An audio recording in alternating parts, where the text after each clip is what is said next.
ओ भाई, आज मुझे कबाड़ में सिर्फ और सिर्फ 10 रुपए के अंदर ये जो मॉस्किटो रैकेट वाली पीसीबी है ये मिल गई। तो आप देख सकते हो कि इसकी जो हालत है वैसे तो काफ़ी ज़्यादा ख़राब हो रखी है।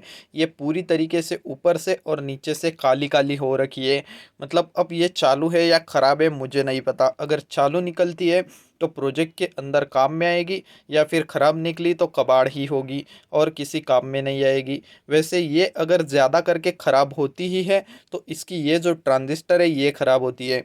तो हम उसका नंबर वगैरह सब कुछ देखेंगे, एक एक करके इस पीसीबी को देखेंगे कि इस पे कौन कौन से कंपोनेंट लग रखे हैं, क्या क्या चीज़ें लग रखी है। उसके बाद हम इसको 3.7 वोल्ट की बैटरी लगाएंगे और चेक करेंगे कि ये चालू है या ख़राब है यहाँ पे। तो चलो एक एक करके हम इसको पूरा देख लेते हैं कि इस पे कौन कौन से कंपोनेंट लग रखे हैं। तो गाइज यहाँ पे सबसे पहले इसको अगर आप देखोगे तो ये एक कैपेसिटर लग रखा है। ये इसके ऊपर अगर आप देखोगे तो कहीं पे भी कुछ भी लिखा हुआ मेंशन नहीं है, ना आगे से ना पीछे से, कि कितने वोल्ट का है कितने माइक्रोफेरेड का है, कुछ भी लिख रखा नहीं है। लेकिन मेरे अंदाजे से ये जो है कुछ 2 केवी के करीब होता है, मतलब 2000 वोल्ट के। और आप देख सकते हो कि इसके अंदर भी कितनी ज़्यादा मिट्टी जम चुकी है, कितना ज़्यादा मतलब ऑयली ये हो चुका है। और उसके साथ साथ यहाँ पे ये छोटे छोटे यहाँ पे तीन आपको कैपेसिटर दिख रहे होंगे। तो ये कैपेसिटर के ऊपर शायद कुछ लिख रखा है, मैं पढ़ने की कोशिश करता हूँ यहाँ पे। तो गाइज वैसे तो ये जो कैपेसिटर है छोटे छोटे, इनके ऊपर का भी लिखा हुआ कुछ पढ़ने में नहीं आ रहा है। अगर आप पढ़ सकते हो तो मुझे भी कमेंट में बताना। लेकिन ये जो कैपेसिटर है ये शायद 1 1 केवी के, मतलब 1000 वोल्ट के। और यहीं पे छोटे छोटे आप नीचे की साइड में देखोगे तो 3 डायोड भी लग रखे हैं, मतलब 3 कैपेसिटर 3 डायोड और ये एक बड़ा कैपेसिटर। तो ये इतना जो पार्ट हो गया, मैंने जितना बोला आपको, ये जो ट्रांसफार्मर है इसके आगे की साइड का, तो ये वोल्टेज बूस्टिंग का काम करता है। मतलब यहाँ से जो वोल्टेज आता है उनको बूस्ट करता है और डीसी के अंदर भी कन्वर्ट हो जाता है। और ये जो कैपेसिटर है इसमें स्टोर होता है, जिसके कारण ये काफ़ी तगड़ा स्पार्क मारता है और काफ़ी ज़्यादा शॉक जो है वो मच्छर को लगता है। और मच्छर पूरी तरीके से मर जाता है, ख़त्म हो जाता है। और उसी के बाद यहाँ पीछे की साइड में अगर आप देखोगे तो आपको एक ट्रांसफार्मर दिख रही होगी। तो ये ट्रांसफार्मर में देख लेते हैं कि कितने टर्मिनल है। देखो ये जो ट्रांसफार्मर है इसको आप नीचे की साइड से देखोगे तो इसमें टोटल 6 टर्मिनल है। 6 में के 2 टर्मिनल प्राइमरी हो गए, मतलब इनपुट। 2 टर्मिनल सेकेंडरी हो गए। और जो 2 टर्मिनल है वो कुछ फीडबैक लूप के जरिए होते हैं। इस तरीके के 6 टर्मिनल इसमें होते हैं। इसका यूज करके हम एक वोल्टेज बूस्टर भी बना सकते हैं, जो कि 3.7 वोल्ट को 12 वोल्ट में कन्वर्ट कर सकता है। लेकिन चलो वो किसी और पार्ट में किसी और वीडियो में देखेंगे, या फिर जो हमारा मेन चैनल है उसके ऊपर मैंने बनाया है और आपने अच्छा खासा सपोर्ट भी दिखाया है। तो आप मेन चैनल जो है सागर रोबोटिक्स, उसके ऊपर जाके देख सकते हो कि मॉस्किटो बैट जो है उससे हम वोल्टेज बूस्टर कैसे बना सकते हैं। मैंने 2 3 वोल्टेज बूस्टर बनाए और काफ़ी अच्छे से वो वर्क भी करते हैं। 3.7 वोल्ट इनपुट में देने के बाद हमें 12 वोल्ट मिलता है, जिससे हम 12 वोल्ट की मोटर या फिर लाइट स्ट्रिप वगैरह चला सकते हैं। तो वो अलग पार्ट है। तो देखो ये 6 टर्मिनल है, मैंने आपको बता दिया 6 टर्मिनल का क्या काम है। इसमें ट्रांसफार्मर को अगर आप खोल के देखोगे तो 3 वाइंडिंग हमें देखने को मिलती है। वो कौन कौन सी होती है वो तो मैंने बता दी। अगर आपको समझ में आई है तो आप मुझे कमेंट करके उनका नाम बताना। तो चलो अब उसके बाद यहाँ पे एक इंडिकेटर एलईडी दे रखा है। तो ये जो ग्रीन कलर का एलईडी है ना, ये किस काम आता है, जब हम इस स्विच को पुश करते हैं और ये जो यहाँ पे पूरा सर्किट ऑन हो जाता है, जब इसमें पावर आती है तब ये ग्रीन वाला एलईडी जलता है। और उसी के साथ साथ आपको यहाँ पे रजिस्टर दिख रहे होंगे। तो ये एक रजिस्टर जो है वो इस एलईडी को लगाया है, मतलब 1K का है शायद, ब्राउन ब्लैक रेड, हाँ 1K के रजिस्टर है, जो कि इस एलईडी को 3.7 वोल्ट से 4 वोल्ट से जो है फ्यूज़ होने से बचाने के लिए लगाया है। और दूसरा एक रजिस्टर दिख रहा होगा, तो वो जो रजिस्टर है वो ये जो ट्रांजिस्टर है इसके बेस में लग रखा है। तो ये जो ट्रांजिस्टर है इसका नंबर मैं यहाँ पे देखता हूँ। तो देखो कैमरा में शायद से आपको दिख नहीं रहा है, लेकिन मैं आपको ऐसे ही बता देता हूँ। देखो थोड़ा थोड़ा धुंधला धुंधला दिख रहा है। तो इसका नंबर जो है D882P होता है, मतलब D882 ट्रांजिस्टर होता है। हर मॉस्किटो रैकेट में यही आपको देखने को मिलेगा।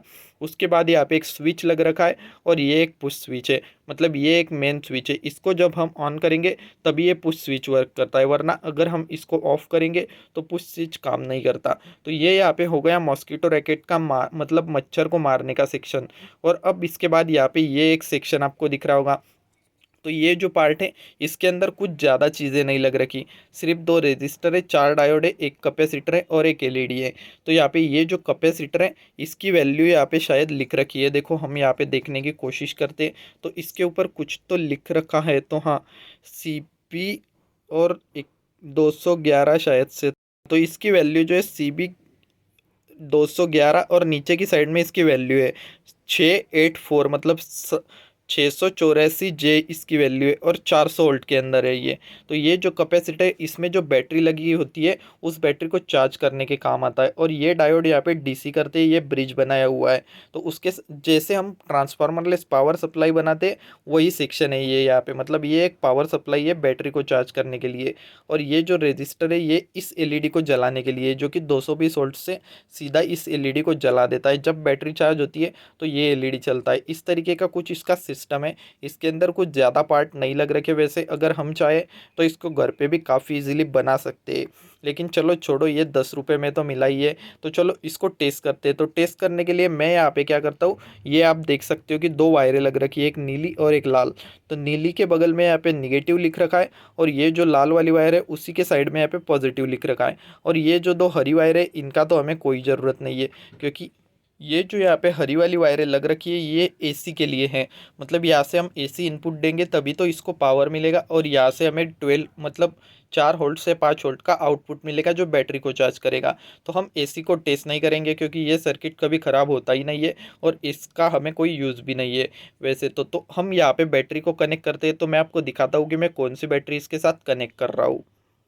तो इसके साथ मैं यहाँ पे ये जो 18650 लैपटॉप की बैटरी है उसको कनेक्ट कर रहा हूँ। वैसे ये जो प्लेट है इसके साथ बैट के अंदर जो काले कलर की बैटरी आती है ना वो कनेक्ट रहती है 4 वोल्ट की, लेकिन ये भी 4 वोल्ट की है। इसके ऊपर भी ये काफ़ी अच्छे से चलता है, मैंने पहले भी काफ़ी सारे PCBs को ऐसे चलाया हुआ है। तो इसी के ऊपर हम इसको चलाएंगे, या फिर आप मोबाइल की बैटरी से भी चला सकते हो।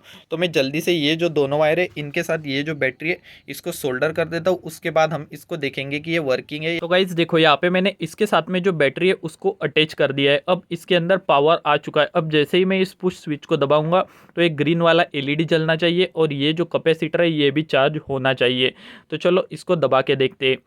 तो देखो मैंने इस स्विच को दबाया लेकिन LED तो यहाँ पे मुझे जलता हुआ नज़र नहीं आ रहा। देखो मैं इस साइड में कर देता हूँ लेकिन LED नहीं जल रहा है, शायद से ये स्विच यहाँ पे ऑफ हो सकता है। तो चलो इसको भी यहाँ पे ऑन कर देते। तो देखो मैंने इस स्विच को यहाँ पे ऑन कर दिया और अब इसको दबा के देखते हैं। तो हाँ गाइज देखो, जैसे ही मैं इस स्विच को दबा रहा हूँ तो यहाँ पे आपको ये जो ग्रीन कलर का LED है ये जलता हुआ दिख रहा होगा। देखो कैमरा में भी क्लियरली दिख रहा है कि जैसे मैं इसको दबा रहा हूँ तो जो ग्रीन कलर का LED है वो जल रहा है, मतलब सर्किट के अंदर पावर आ चुकी है और ये जो स्विच वगैरह ये सब कुछ अच्छे से काम करते हैं। तो अगर ये चालू रहा तो अब ये जो कैपेसिटर है ये पूरी तरीके से चार्ज हो चुका होगा। तो अगर मैं यहाँ पे हाथ लगाऊंगा तो मुझे झटका जरूर से लगेगा। तो मैं इसको धीरे से इस तरीके से पलटा देता हूँ और यहाँ पे जो है हम एक स्क्रू ड्राइवर को लगा के देखते हैं कि यहाँ पे स्पार्क होता है या नहीं। वैसे आपको कैमरा में स्पार्क दिखेगा या नहीं मुझे नहीं पता, लेकिन साउंड तो ज़रूर सुनाई देगा। देखो यहाँ पे आपने देखा कि जो स्पार्क है उसका आपको साउंड आया होगा और यहाँ पे दिखा भी शायद कैमरा में। तो चलो मैं फिर से स्विच को दबाए रखता हूँ और फिर यहाँ पे हम देखते हैं कि स्पार्क किस तरीके से हो रहा है।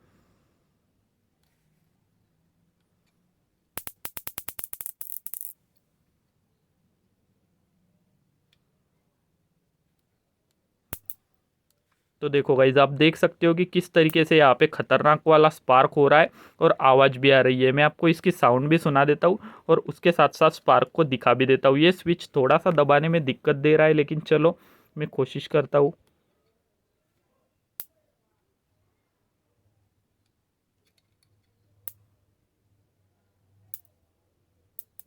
देखो किस तरीके से इसमें से स्पार्क आ रहा है और गाइज यहाँ से कहीं से मुझे धुआं आने की भी, हाँ गाइज इसमें से जो ट्रांजिस्टर है वो शायद जल रही है। तो मुझे इसको जल्दी से जल्दी कट करना पड़ेगा। इसमें से जो ये धुआं आ चुका है मतलब कहीं पे इसमें कोई ना कोई दिक्कत तो ज़रूर से होगी, क्योंकि इसमें से जो है जैसे ही मैंने इस स्विच को ज़्यादा देर तक दबाए रखा तो इसमें से धुआं आ गया। धुआं तो वैसे आना नहीं चाहिए। देखो ये अभी भी चार्ज था तो अभी ये डिस्चार्ज हो चुका है। तो चलो देखते हैं कि कौन सा कंपोनेंट यहाँ पे हीट हो रखा है। तो हाँ गाइज ये जो ट्रांजिस्टर है यही इसकी काफ़ी ज़्यादा हीट हो चुकी है, मतलब इसी से यहाँ पे धुआं आया। तो कहीं ना कहीं पे इसका ट्रांजिस्टर शायद से मतलब ये जो बैटरी है इसकी पावर इसको सह नहीं पाया। ऐसे तो नहीं होता क्योंकि मैंने काफ़ी ज़्यादा इन प्लेट्स को इस बैटरी से चलाया है, चल जाती है, आपको भी पता होगा। लेकिन इसमें कोई तो दिक्कत होगी शायद, लेकिन ये चालू कंडीशन में था, लेकिन अब नहीं चल रहा। इसमें से धुआं भी आ चुका है और ये जो ट्रांजिस्टर है ये ऊपर की साइड में थोड़ा सा यहाँ पे मतलब जल चुका है। तो गाइज़ यहाँ पे मेरा मतलब नुकसान हो गया। वैसे तो पीसीबी चालू थी, लेकिन किस कारण ख़राब हुई मुझे नहीं पता। ये शायद हमने इस स्विच को ज़्यादा देर के लिए दबाए रखा और इसको यहाँ पे ज़्यादा करके मतलब शॉर्ट किया, इसकी वजह से ख़राब हो गई होगी। तो यहाँ पे मेरा तो नुकसान हो गया भाई।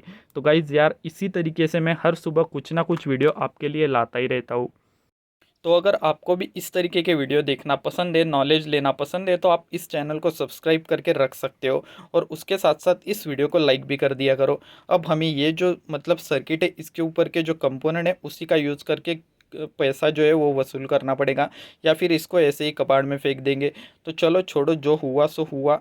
तो अगली बार हम थोड़ा सा ध्यान से इस सर्किट को चेक किया करेंगे, मतलब ज़्यादा देर तक नहीं चलाएंगे और सर्किट को ज़्यादा शॉर्ट भी नहीं करेंगे।